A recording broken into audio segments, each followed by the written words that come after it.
Howdy, Alex. Do a quick audio check here.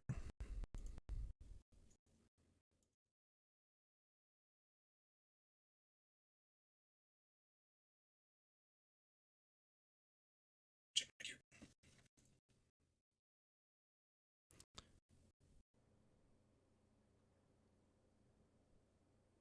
Let's try that one more time.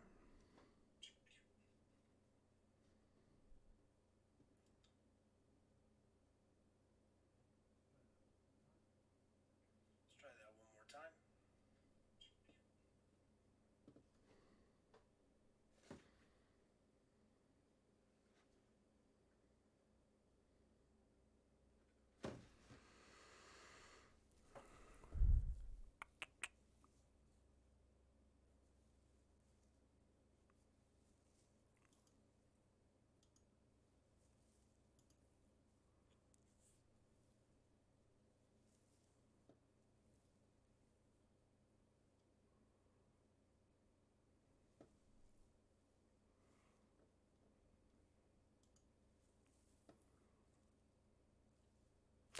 All right, one more check. Make sure we got that.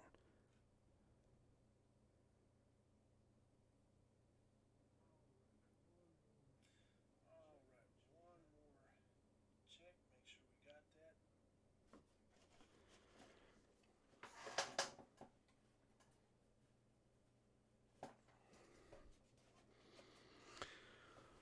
Well, there we go.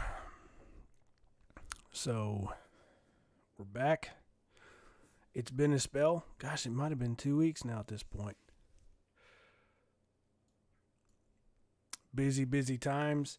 As you might have seen through what's been posted to the gallery online, dion-c.me, dion-c.me. You might have seen there if you're following that we've got center pole has been raised, um, unloaded first, of course, and we got those photos up. We posted center pole raising photos, I believe, this morning. Um, and of course, we've got what we're going to look at tonight: dress log cut, and yeah, and we're already into second tier of stack, so a lot of catching up to do. Um, and it's been just trying to keep up with taking the photos is one thing, and then of course we've got to actually um, do something with them. So um, yeah, so let's get started with this. We got a lot to go through. We're at least going to get through dress log cut tonight, and hopefully have those posted within the next day or two. And then there's of course a lot of good stack photos and some good news, and maybe we'll be able to see the results of that good news tonight, hopefully. But we did light the stack. Thank you to everybody who's donated to the gallery on Patreon, patreon.com, Dion C Gallery, and through the Venmo and PayPal and all those mechanisms. You made it possible to buy lights. We actually ended up buying more powerful lights than we expected to be able to buy at the very beginning because of all the support. So many thanks to everybody for getting that done. I was able to do some before and after photos of stack with the existing lights and then with the new lights. And it is more light. It is better light. It's more pleasant to work in, and some of the cool stuff that I noticed as I was just looking around with all that light that they have out there now, you can actually see color. It's not that everything is just yellow, just various shades of yellow anymore. It's you could see green and other colors. So anyway, point being, everybody who contributed, y'all did a great thing. Those lights are going to be doing a lot of good, and it's going to make it easier to produce and develop photos from stack, which every year, as much time as it takes to process photos from cut and everything else, before, when I was dealing with stack lights and that whole situation, it would take as much time as I spent out there, multiply that by 2, and that's how long it took to go through the photos and correct the light and all that kind of stuff in the dark room, light room, whatever. So it's going to make it easier to get better photos out that better tell the story, and I do appreciate that as well. So without further ado, let's just go ahead and get started now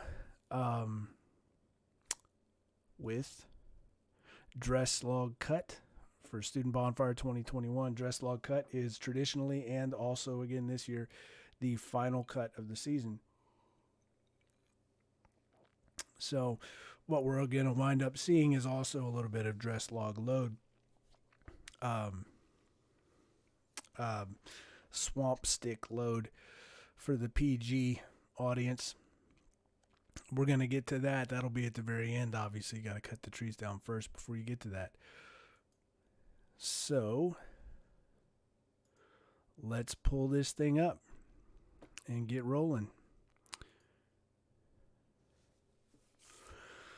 So same as every other cut of the season, we're starting with the Jerps walking out to go call Yellow Pots and Butt Pots for their tour of the woods to figure out what they're going to be, what their trees are going to be. Dress log cut is typically, and again this year, a day where you only end up cutting down one tree. Every crew is going to cut down one tree that best represents their efforts for the season. It's going to be a bigger tree, and they're going to take their time on it, and everybody's going to get to swing a class set, and it's just a good bull day in the woods. Walking by this one tree that I kind of keep returning to throughout the season, the first tree to catch the sunlight, standing out there out in the open, first few trees there.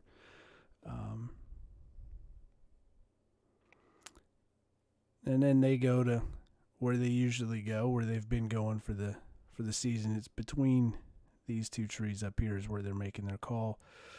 And everybody marches on out to the woods. Well, the Butt Pots and Yellow Pots with the juniors out front.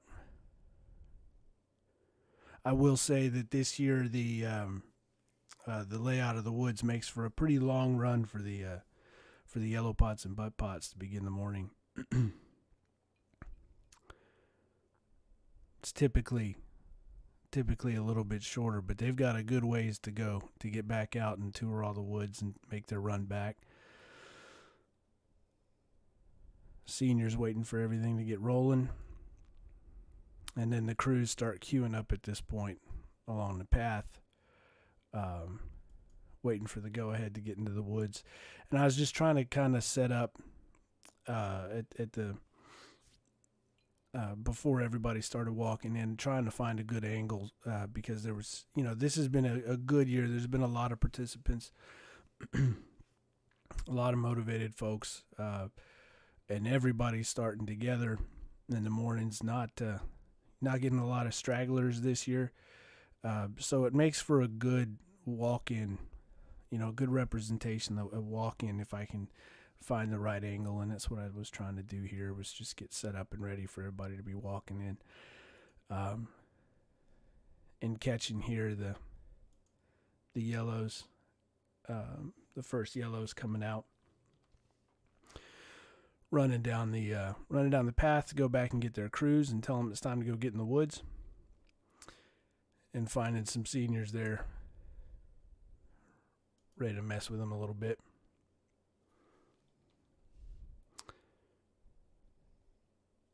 I gotta say the Kruger yellow took the most direct path, so credit there. So now everybody's walking into the woods, and this is sort of what I was looking for. I don't know if I ended up getting exactly what I wanted, but we can see there's a lot of folks, and I'm hoping we kind of represent correctly just how many motivated Aggies were going at it this year.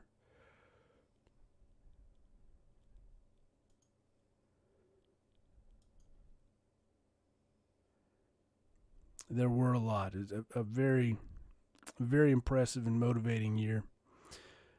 Working down, now entering into the woods, and now everybody goes into their respective sets of woods.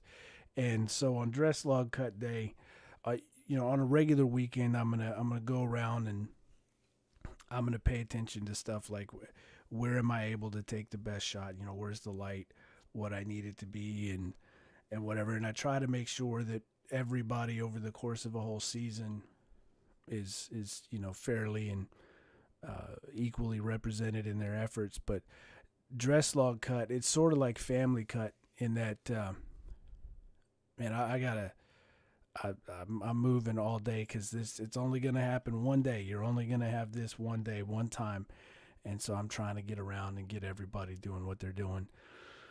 Here we are over in Core Woods, the Aggie Band butt pot there, and we'll see all of the trees are going to be marked with red spray paint for what crew they belong to.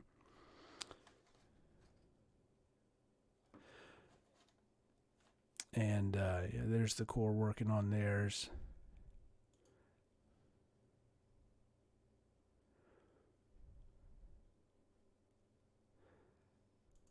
And we're going to come back to the Corps a little bit later.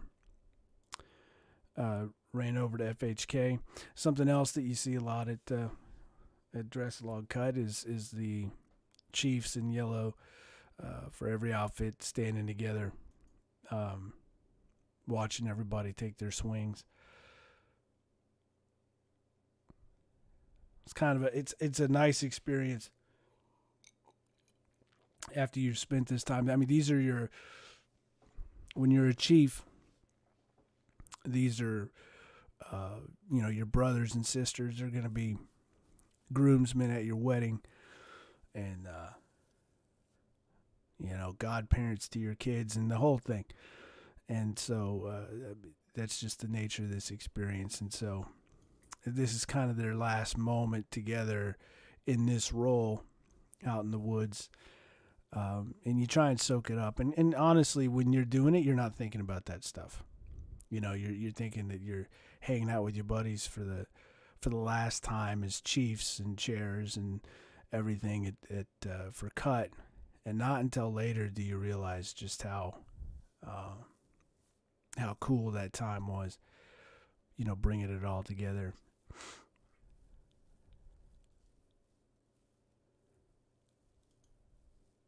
And so when everybody's taking their swings on the dress log, they're going to do it. All the crews are going to do it in oldest to youngest. So your deads, your upperclassmen down to your fish, so that the fish will be the last one swinging on the tree, so that it will be a fish that ends up killing the tree. You want to give them that privilege. And so, we moved from FHK to Kruger. Same familiar routine there. And of course, a good bit of heckling all day. It's a good thing that there's not audio.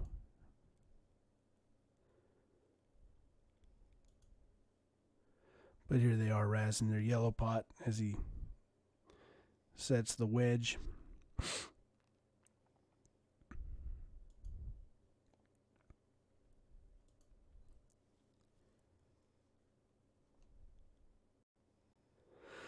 Move on to Lechner Woods. Lechner, they do their supervision. They take a knee to do theirs. And this is going to be a while. However crews do this is going to take a long time. It's going to take hours. Everybody taking their turn. And quite frankly, nobody wants it to end, so it's not like anybody's in an awful hurry. I mean, at a certain point, the Chiefs are certainly going to be.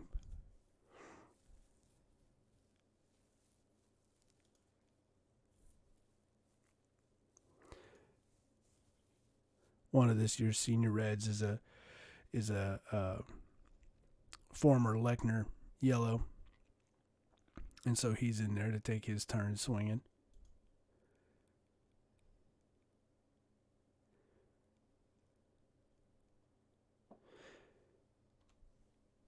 Everybody who's ever been a member of a crew, you're going to take your swings at dress log cut.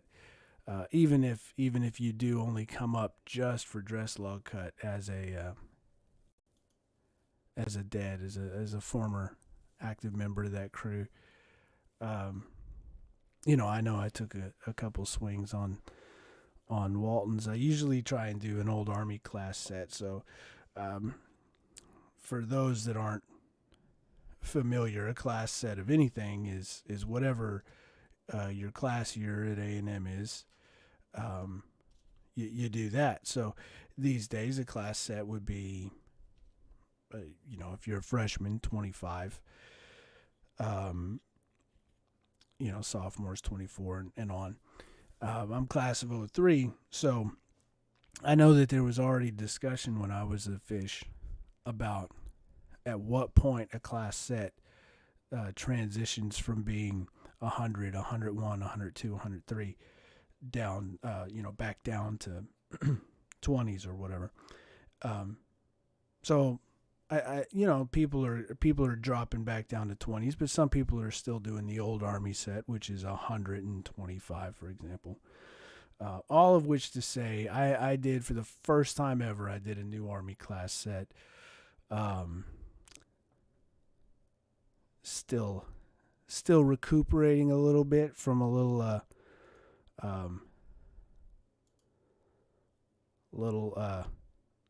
sport injury surgery. Let's put it like that. So I got no business to probably taking any swings at all, but I couldn't take none. So I took a few because I'm an idiot.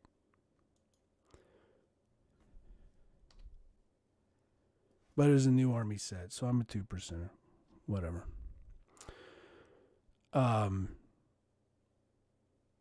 We moved from Lechner Woods. Oh, we're passing by Kruger again. These dress logs were this whole set of woods has been so great. This is again the second year that they've been out in these woods. A fantastic set of woods. The trees are straight and big.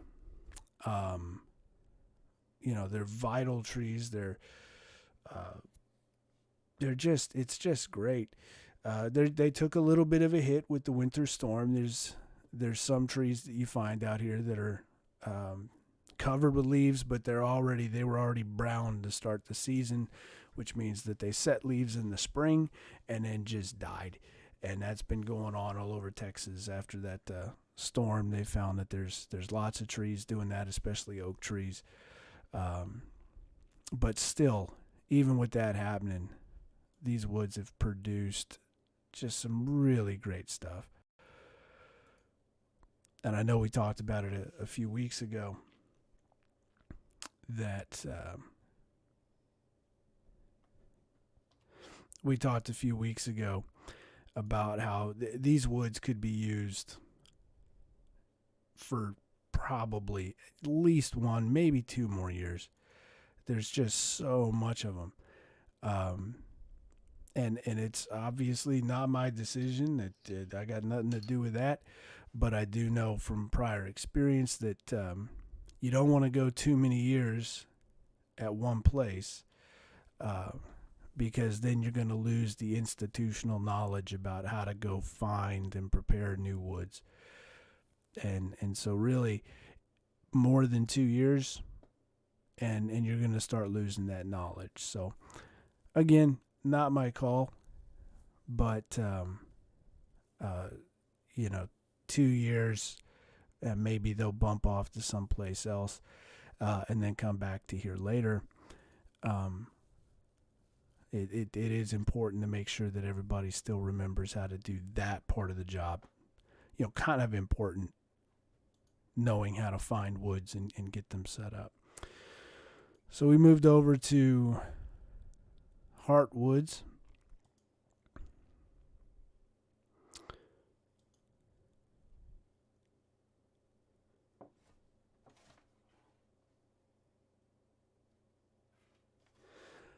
Couple questions.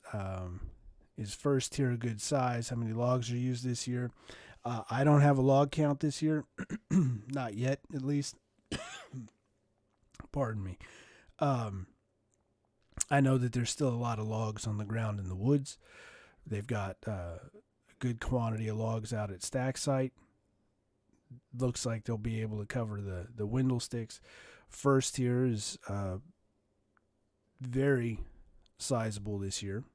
It's a very good first tier. I think something that's been learned over the last 3 years by all the participants is that the ideal way to be able to cover up the windle sticks in the stacks architecture there is to start with a solid first and second tier, and that's certainly what they've done there. In fact, they're already well into second tier. Again, hopefully we'll be able to see just a little bit of that today. But yeah, they're doing very well. They're flying along. As you might have noticed, they are flying along much faster than I can keep up with. I'm certainly taking all the pictures, but I'm not sure. I'm definitely not getting them developed as fast as they're working. So it's always a fun time of year trying to keep up with them, but they are going especially fast in an appropriate way this year. So we stopped by from Hart. We went over to Legged Woods, and they were talking some trash. Some real intensity there.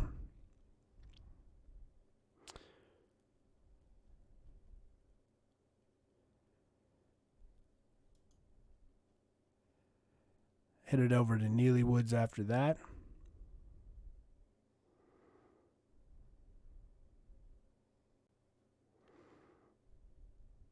We'll come back to Leggett. I wanted to catch them actually killing their tree. So just a quick stop on the way to Neely.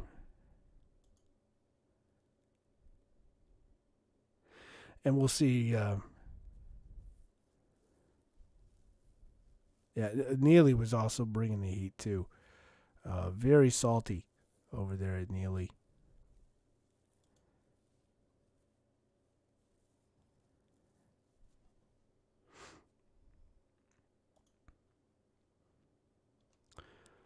There's sort of I'd say every year for the last few years, it's really become a real calling card for Neely at Dress Log Cut.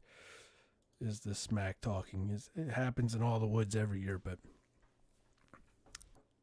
Neely takes it to another level at Dress Log Cut.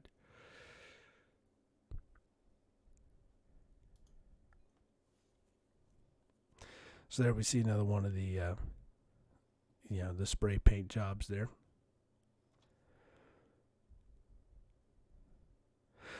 Now OC, the hogs, and I forget the exact details on this, but at some point,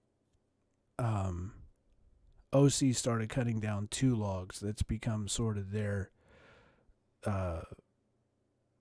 tradition to cut down 2 logs at Dress Log Cut, and two logs that are kept. So there's some times where there's going to be 2 logs that are cut down, but only one of them is going to be kept. If we didn't have so many photos to get through, we could look back. For instance, last year, Neely cut down. Maybe just 2. They might have cut down up to 3 logs last year. uh, yeah, the first one was completely hollow. Is what happened there. So they had to cut down another one because you want every crew to have a log slammed and a dress log slammed, and so um, they cut down another one. And like I said, they might have cut down another one after that. It happens in some years where crews end up cutting down more than one or two. But OC cuts down two that are used every year.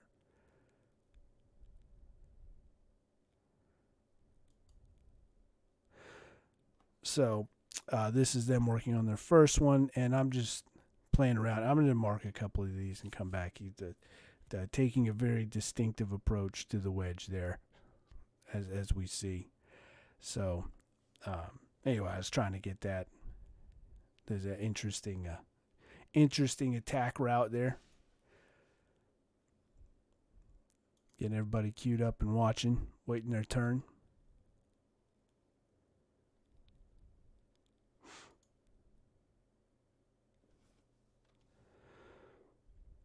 And then we're on to a pelt.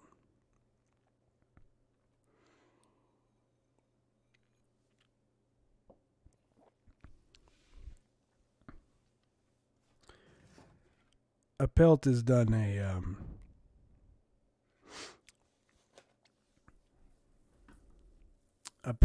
a really great job of building a solid crew over the last few years.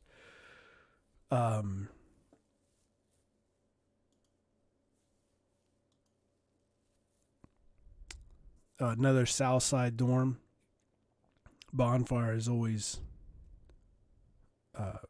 it's all over campus and the core and the non-regs, everything.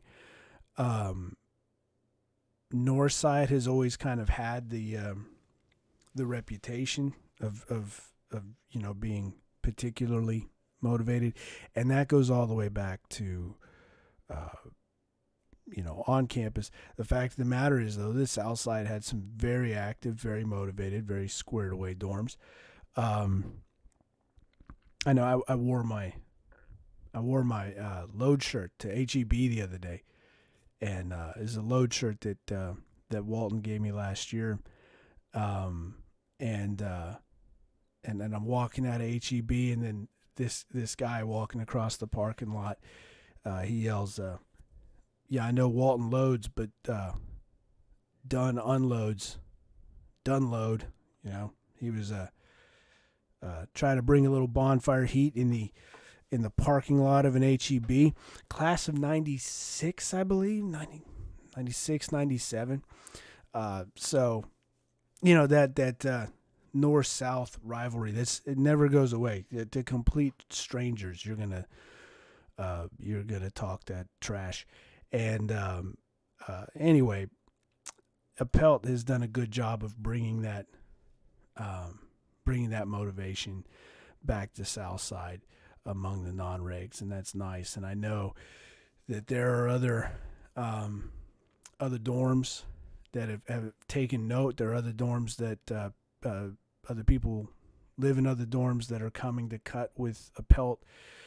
And so, if they go a few more years, I believe, staying as squared away as they've been, and really establish that crew for a few more years, where every crew's got to be able to sustain some down years.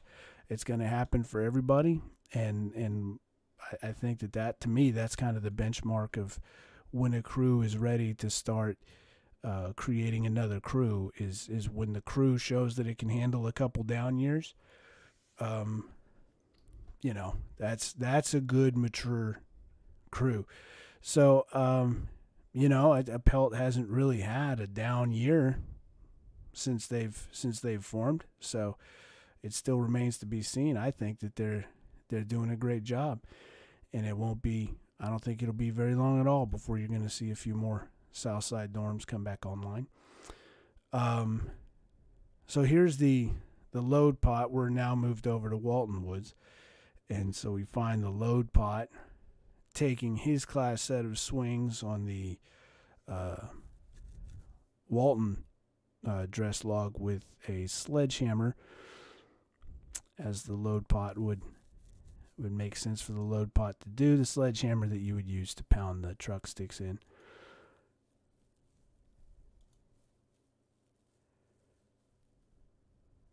Walton guys waiting their turn.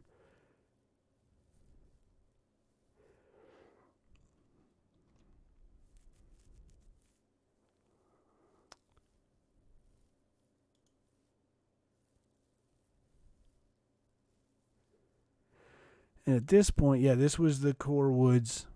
Came back to the core woods for turning their dress log into, turning that tree into a dress log. Brown pot cutting through it. And ultimately, this tree ended up, actually, we found that it had enough in it to be one first-tier dress log and maybe another first-tier log. It wouldn't be a dress log, but maybe another first-tier log. And then maybe another first or second-tier log on top of that. So, again, long and straight in these woods.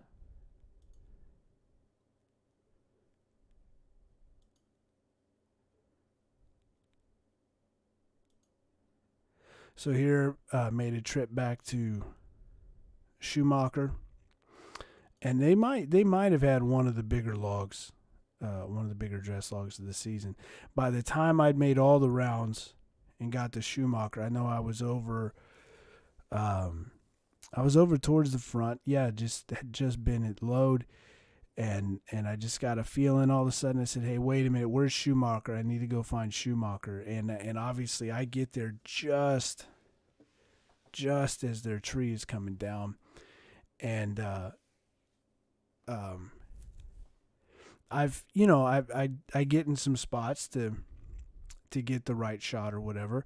I'm pretty cognizant of where things are going to be happening and what's falling where and everything. And I thought I had a good take on this tree. I thought I read the wedge well. I knew I needed to start taking the photos, and I didn't have a lot of time to kind of get around it and see all around it what the shape of the wedge was looking like on the back versus the front and everything. All of which to say, it did end up surprising me just a little bit in the direction that it went.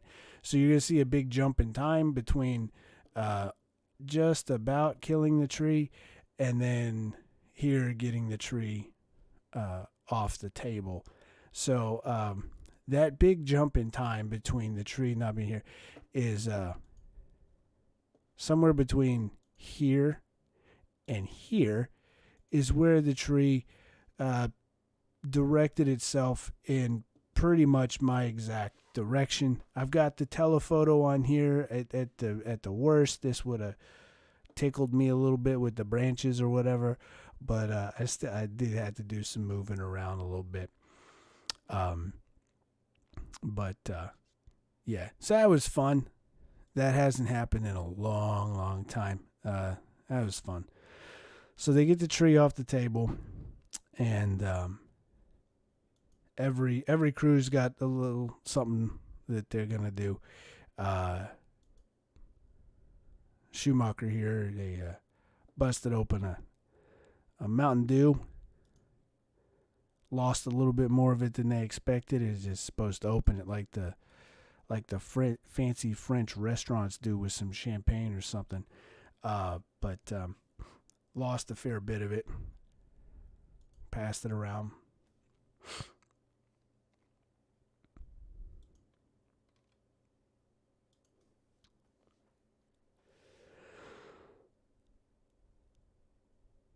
So there we go. Schumacher doing Schumacher things. Return back to the core. We find them carving CLH into this tree.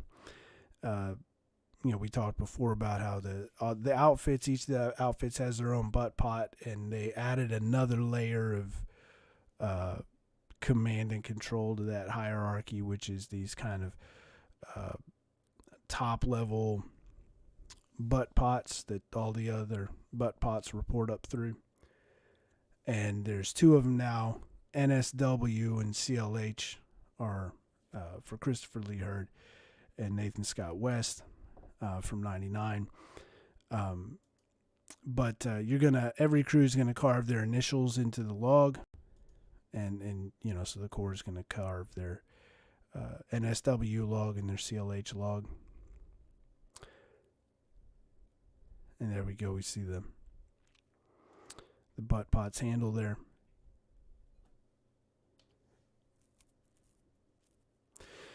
And they've already got their other log down that they're trying to carve into. And here's Hollywood here, getting in the way. The Corps is generally accustomed to a prima donna dog inserting themselves on what they're trying to do. So, par for the course. They handle it like they know, like they're familiar. On the way through a pellet, they were getting ready to take a little photo as a crew, so I got one while they were doing that. Went back to Leggett, found them still working on having moved to the back wedge of their tree.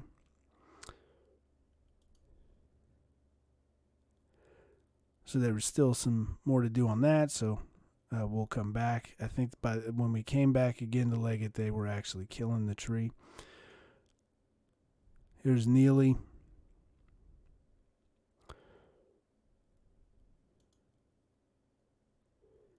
And I did something I don't ever do with a phone or a regular camera.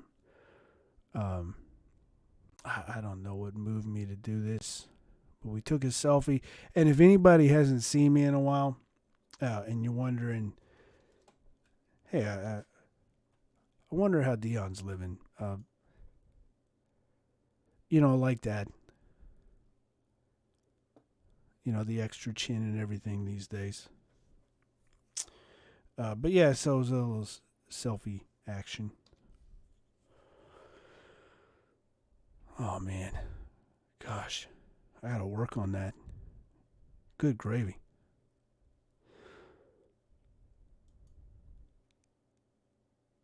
OC Woods again. This log was crawling with ants. And absolutely crawling with him. I wasn't going to touch him. He gave me the heebie-jeebies. Nobody else did either. But she did. Like she didn't even notice.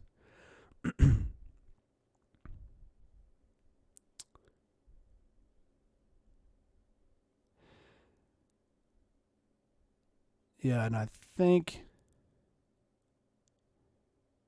believe this is when Leggett killed it. Yep, there we go.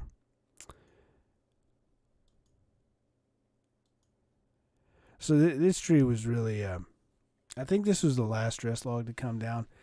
It was putting up a fight. It was taking a long time to go down.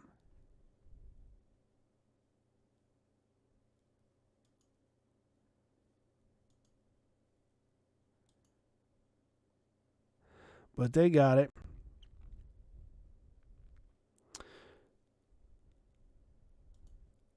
Where's the one? Yeah. Like I said, a lot of intensity in Leggett Woods. So at this point, where are we here? Okay.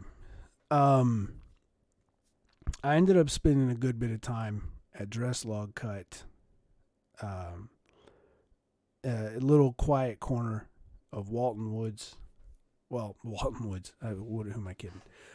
The woods that were next to load site. Walton cut down their dress log, but then they had another log they cut down. This log here, and here they'd already done the work of manually axing down this tree to get it out of the way of this one, and the brown pots came in to cut the stump out of the way and make room. So that they could cut down this log here, which was for David McLeod, a Walton chief, would have been a Walton chief this fall, and he passed away over the summer. uh, David was an outstanding character, just incredible qualities as a leader, as a brother to his buddies, um, as a buddy to the entire dorm. Many, many fans and friends and admirers in the organization. Uh, and David was awesome. And, so when he passed away, the dorm resolved to pick out a log for David that they would cut down that would be David's dress log. And David's family and friends and family friends who all built Bonfire when they were students at A&M, they came down and they cut down this tree for David. So I spent some time back there with everybody to cutting down the David's log. And here, while he's cleaning that up, I'm just playing around with exposures here. So there's nothing to see here. It's him cleaning that out, and that's all that anybody's going to see of cutting down David's tree. Of course, I'm going to send the family the photos and David's buddies in the dorm or whatever. But there's some things that happen out there that they belong to the people who were there, and I want to capture that so people have those memories. But there's that kind of stuff belongs to David's family. So yeah. Anyway, you'll see David's log at burn. His log will be slammed, letters facing out, to mark, so that everybody, you got that memory. Dorms, they face their letters in to sort of internalize your achievement. You don't have to tell everybody who you are and what you did.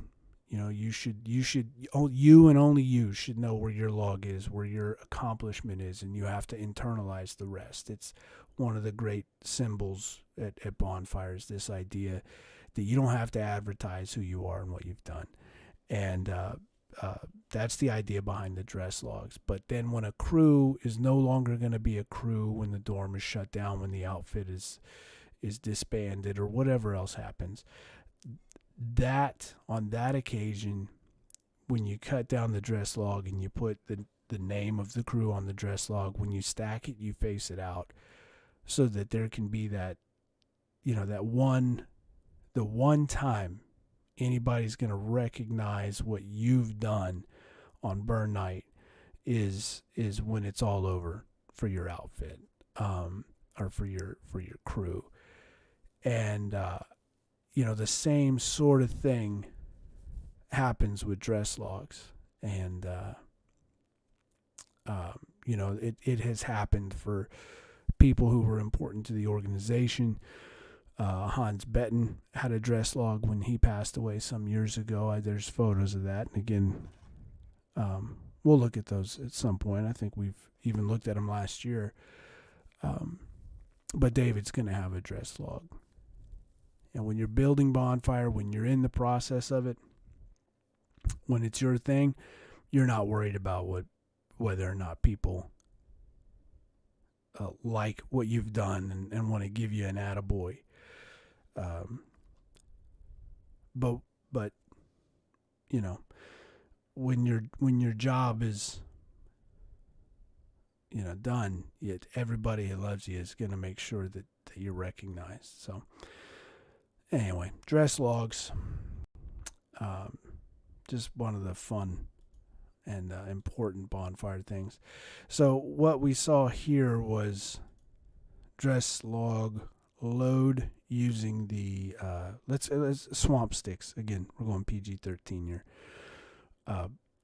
And one of the ways that you can move a log through the woods is by putting it on your shoulders and everybody carrying it out, and we've seen that before. But when you get into bigger logs, and what they do with the dress logs, they put them on top of these sticks, carefully selected trees of a particular quality and size that run perpendicular to the log, and then that way more people can get on the log and support it.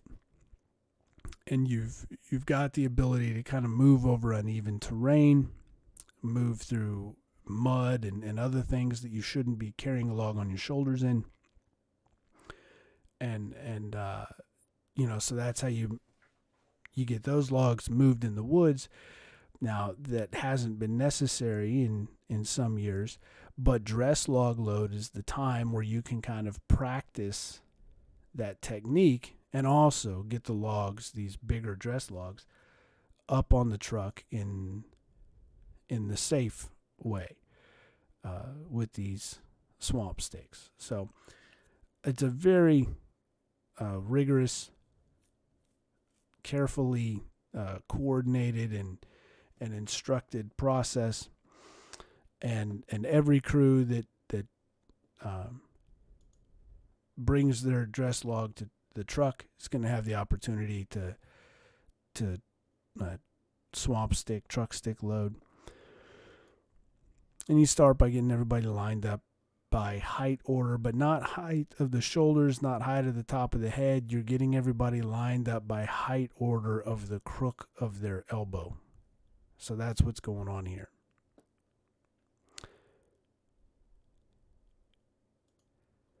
That was Schumacher. This is Schumacher.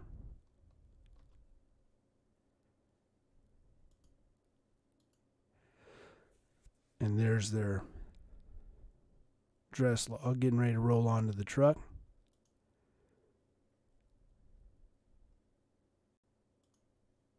When they call on the truck, there's some kind of stopper logs, yopon, small trees that keep the log from rolling as they tip it up, and then somebody's going to pull one of those out of the way, and it's going to roll onto the truck like that. Here is a young, motivated Walton who has just gotten his nickname, and he's going around introducing himself. Some folks get their nicknames pretty quick, and for others it takes heck, I've got a few fish buddies that didn't get their nicknames until the spring semester.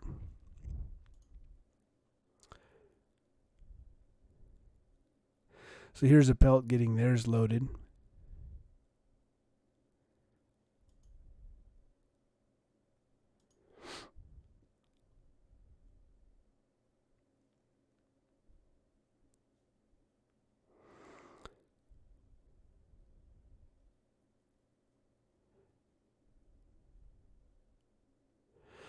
And we are actually going to be able to look at some stack photos.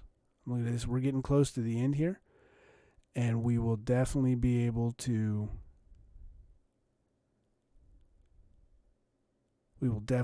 get to some stack photos. So this is the end of my day before I headed home, and one of the seniors said the banana word, and intentionally inciting a banana dance. And I believe, no, that's not where we left today.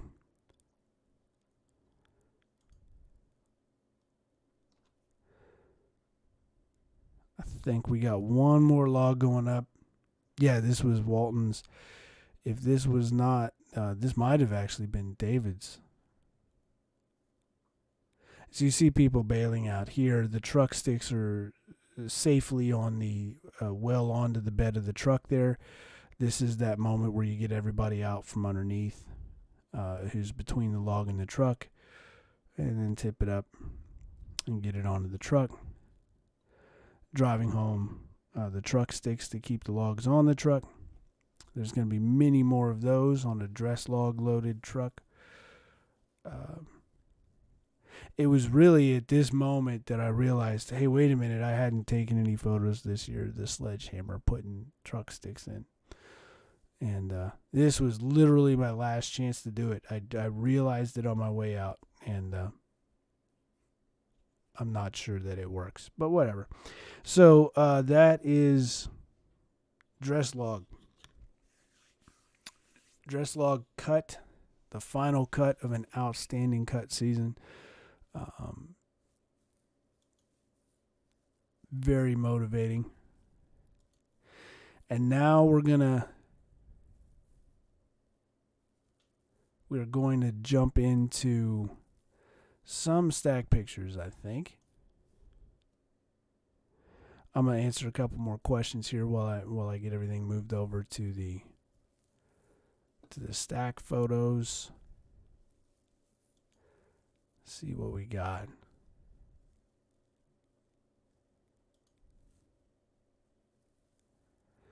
So on the 25th, it looks like I went out there and I took some photos just to get some photos of what the place was lit up like with the old lights. The new lights came in on Sunday at dress log cut. And then I think we got them out there on Monday. I'm not sure if we were able to get any installed on Tuesday. It took a little bit before we were able to get the lights installed there.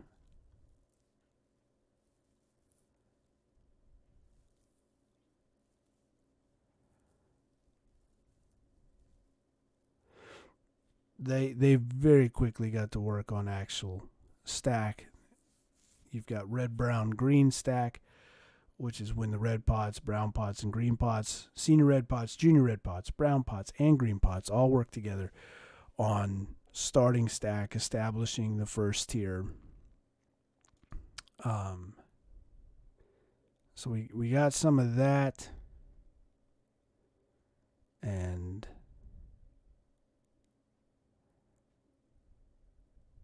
that was the 26th, the 28th. We're getting there. I promise we're getting there.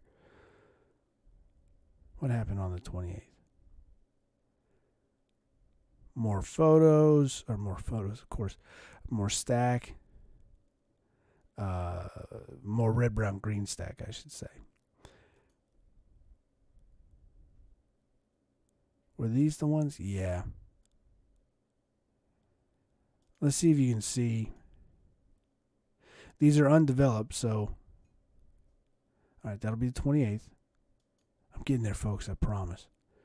All right, and then the 29th was that more? Yeah, that was Chief Stack, right? No, that was more red, brown, green. All right, and then we're almost there. I'm telling you, Aggie word, we're almost there. So yeah, like I said, I was going to answer some questions here while I'm pulling up those photos. Is stack side under a burn ban? No, it is not. Definitely not after today. Is it known when the website will be updated? I thought it was. So I did not know that it was not. So I'm sure that'll happen soon. Yeah, Chief Stack was on the 29th. Great. So let's do this. Bonfire 2020.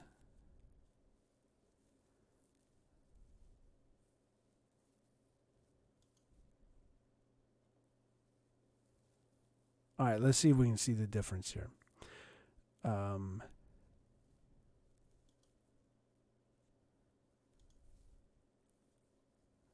There's that. All right. So, and now, finally, stack photos. This is all going to get edited out in post.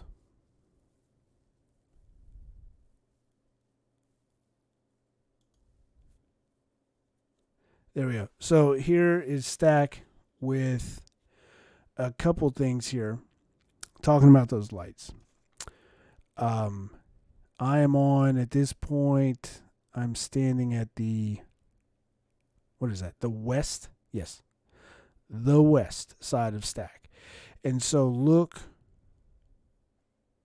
here. Here is a light pole that has it will have one of those high pressure sodium bulbs, the old ones that we aim to replace this year, and then it's also going to have an LED. And here is one where we were able to get an LED up on those photos where you heard me talking to myself a few minutes ago that you couldn't see that I was looking at. That's where we got this one of the new lights installed. So this is two lights. This is one light. And then I don't know if you can tell. To me, I see it, but it's just a different quality of light. It's clear, it's brighter, it's white. There's more light. So that's after we got one light up. And they'd been working with that one light for some time. And then here it is after we got all of the lights up. Pretty much the same position. The exposures are the same.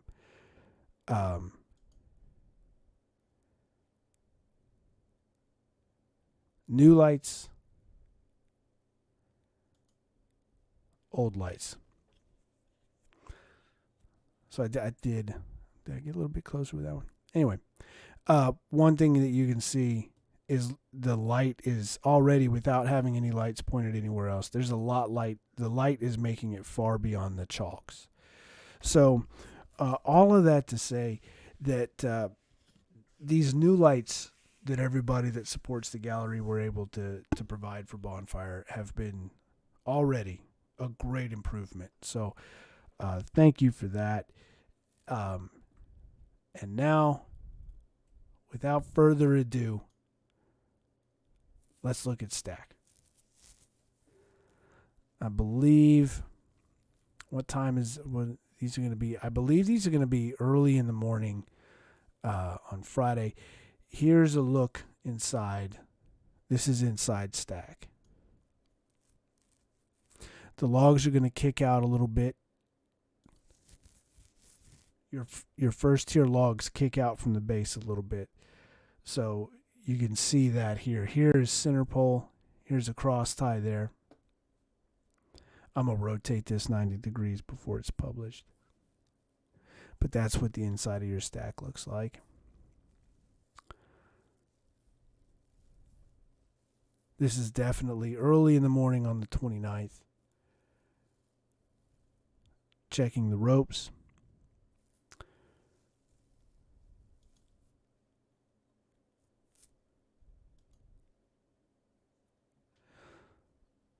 For me, this was fun in that getting to play with taking photos in these new lights that aren't yellow, where you've got a full range of color, and I could just walk around and take the photos and know that at the end of the day, I'm not going to have to stay spending hours color correcting and everything and making every. Anyway, I'm not getting into it. That's behind me. We've got beautiful lights now. So I'm just playing with these lights here. You see, here's one of the LEDs, one of the single LEDs. It's turned off. The original plan was to point these out to the skids. But what we found was there's a couple things. These new lights, they let the light go everywhere. There's not a lot of funneling it. So there's a lot of light going everywhere, but it's missing the top of stack a little bit. So these had been angled down a little bit to get perimeter and a little bit of stack. Well, they've been pointed straight up so that they can hit stack from top to bottom. And so that kind of, you lose a little bit of light at the edge of perimeter. And so you turn on the other lights. Anyway, even though you're losing some light at the edge of perimeter, these big new lights are throwing light out in the field pretty well. And so everybody figured, well, let's just turn on the 100 watters that we have up there. And those kind of point down a little bit. And between all of those lights, there's light getting out into the field and getting stacked. So a little change of plans, but we have fields now that you can see better in anyway. And so that's been outstanding. And then, of course, more light on the inside. And what usually ends up happening in the past is that these first nights are very, very hard to shoot in historically for me, because there's just not the light has nothing to bounce off of, so it just goes and it disappears into the darkness. Once stack starts building itself up, the light can reflect off of that, and there's a lot more light to play with. And so I wouldn't have been able to do and take photos of people, doing stuff like this, a brown and red playing tug of war with the harnesses. I wouldn't have been able to do that before and not have it look like not garbage. So I'd say that I'd shut up about the lights, but I'm not sure that's going to happen for a while. So now we're into, I believe this is the next day, and we are now into Chief Stack.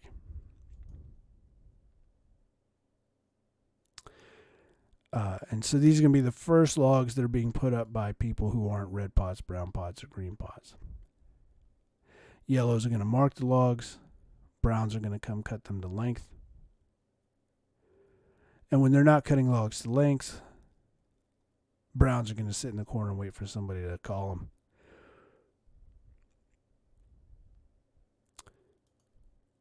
Crews are going to be learning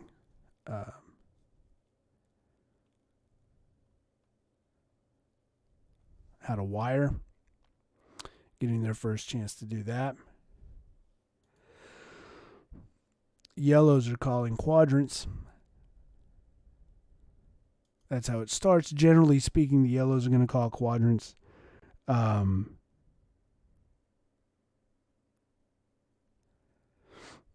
Maybe towards a little bit later in the stack season, you're going to see some maybe some crew chiefs step in and call some quadrants. Maybe. If you want to see what a particular crew chief is capable of, you might do that. But generally speaking, it's the yellows that call the quadrants. And so for all of you participants who, you show up to your first stack shift, and it is the first stack shift of the year, but somehow there's already logs on, this is when that was happening. Between red, brown, green stack and Chief Stack. And the night after Chief Stack is when the crews are going to get to show up and start and fully go into stack mode. So, for Chief Stack, the Chiefs are calling and carrying and slamming the logs.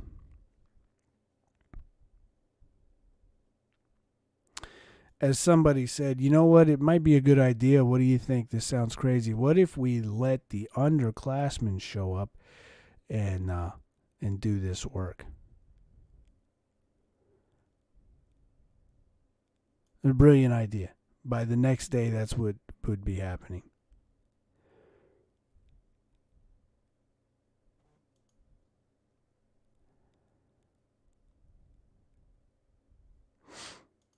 Crew chiefs are going to be working the Y sticks. It's a great opportunity to kind of refresh what you remember doing the year before as a participant. A lot of the chiefs are sophomore. Most of them are sophomores now. So the last that they were at stack site, they were freshmen. So this is an important time to get everybody, all the chiefs, up to speed on how to act in a leadership role at stack. A time to kind of knock the cobwebs off for any of the work that you were able to do in the previous year. And there's going to be changes to certain protocols and standards as far as what counts as a good log, what logs need to be sent back, that sort of thing. So it's also a time to introduce people to anything that might have changed. Of course, if the Chiefs are doing everything for Chief Stack, that includes rope crew. So this is going to be east. Yeah, this is going to be the east quadrant.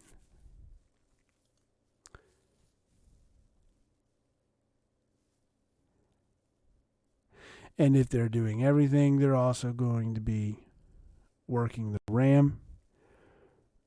And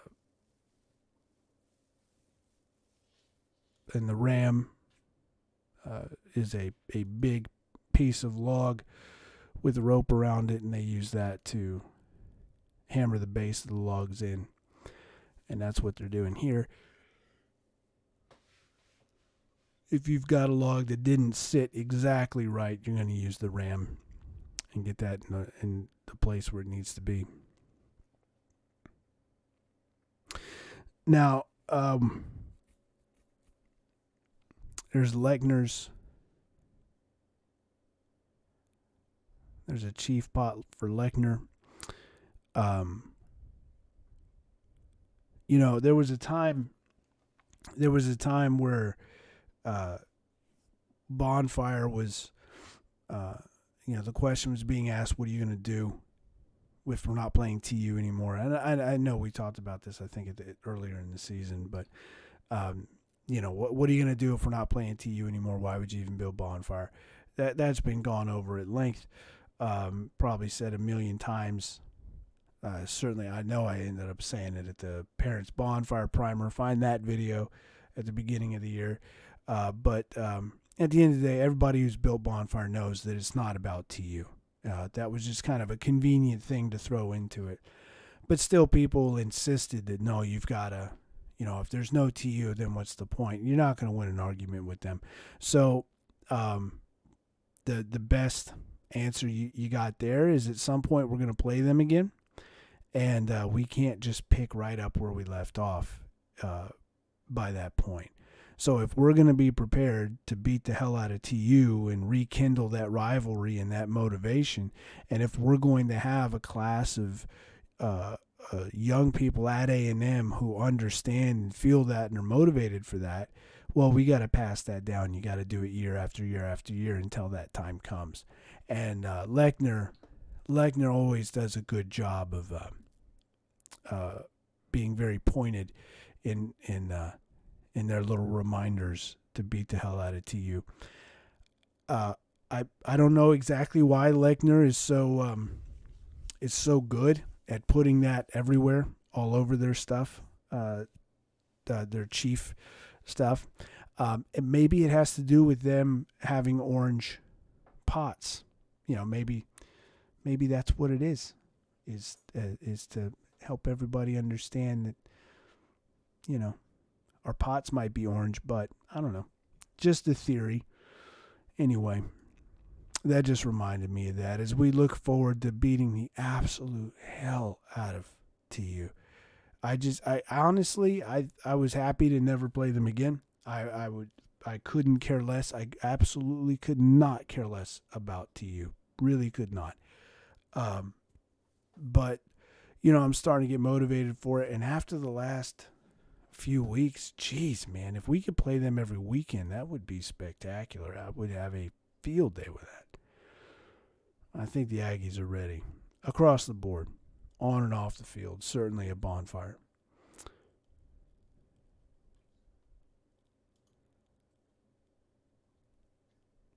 So just as everybody who's out there is getting accustomed to being out there and doing their job out there, I am also getting accustomed to doing my job out there.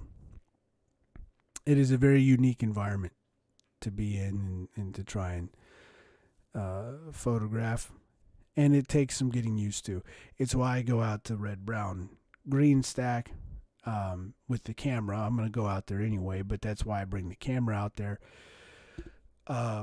It's why I go to chief stack and take photos there. I'm getting in the swing of things the same way as everybody else is.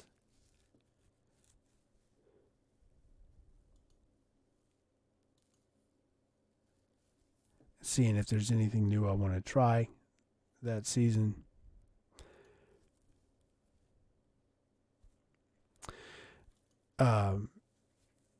We have a chief here getting her instruction in wiring. Wiring is no joke. Wiring is, this is there are precise expectations and standards and the whole thing, and it takes training and oversight and checking and double checking and checking while you're doing your work and coming back at the end of the day and checking again and checking after you go home. Wiring is a beast. It really is, and it is constant. You're down there working wire crew, you don't stop for the entire time, because as soon as you're done wiring one in, here comes another, and you got to get your sets ready and everything else. It is a thing, and I know I made this brown pot real happy because it was right after he finished. He turned around with a shit-eating grin and saw that I had the camera and said, "Oh no, did you get that?" He's gonna be happy. They turned out all right.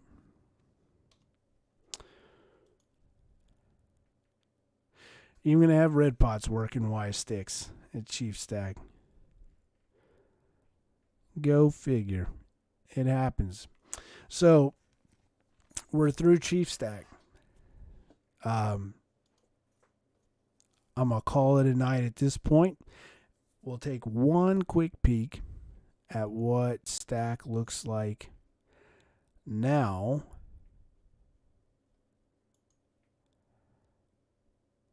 Let me get that pulled up. Saturday the 30th. A couple days have been missed here.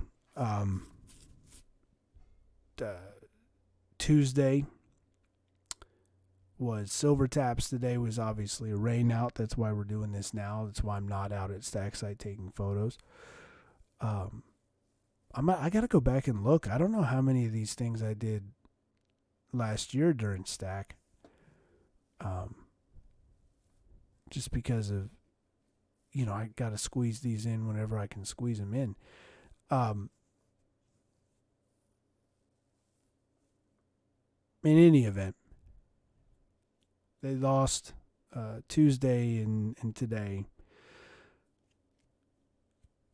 So keeping that in mind, Friday was Chief Stack. Saturday was the first Everybody's There Stack. Sunday was Halloween and another stack. And so Monday was the third stack. And already by Monday, I'm going to find one here.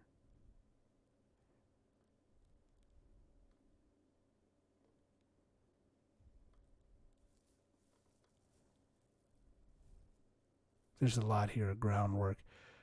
I usually try and get one on my way out. What Stack's looking like. Monday. I got to find the right one that illustrates just how far along they are.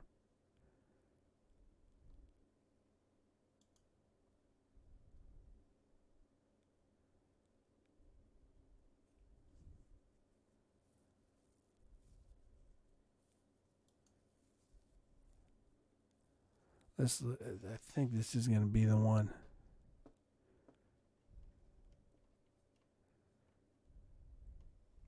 Here we go. So here's going to be your sneak peek at where we are now. I mean, we still have a few hundred more photos to look at, but this will be what I'll leave you today with.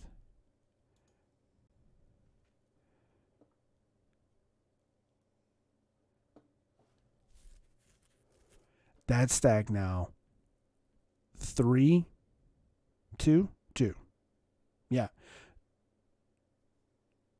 3. 2 or 3. I don't know. Full shifts in, and it's already out. Second tier with the base of the logs already reaching the windle sticks at second tier. I know that they still have more second tier work to do. I know they're going to get it done. And I'm feeling pretty confident in them being able to get the diameter of stack around the windle sticks above the cross ties. You're going to cut the windle sticks off above the cross ties, And so on burn night, these are not going to be sticking up like this. Obviously, you can't cut them off below the cross ties. So if your third tier, and third tier is taller than the cross ties, if your third tier comes out past here, when you cut off the window sticks at the height you need to cut them off, you won't see them anymore. They'll be inside of third tier. So they've got a ways to go yet to be able to do that. But with the number of second tier logs that they have left, the number of third tier logs they have left, stack might not be going on right now, but without stack going on, that frees up time for the juniors and the brown pots and the green pots to be out in the woods getting even more second tier logs out off the skids and onto the trucks and to stack site. So I think it's going to happen. It's going to take a big effort on everybody's part. Now that there's been 2 days lost, they're going to have to make up that time. But I think it's going to happen. So keep following along. I'll try and continue to do these, but it's going to be harder to continue to do these live streams while we still have stack going on, because if I'm doing this here, then I'm not out there taking photos. So I'll do my best to keep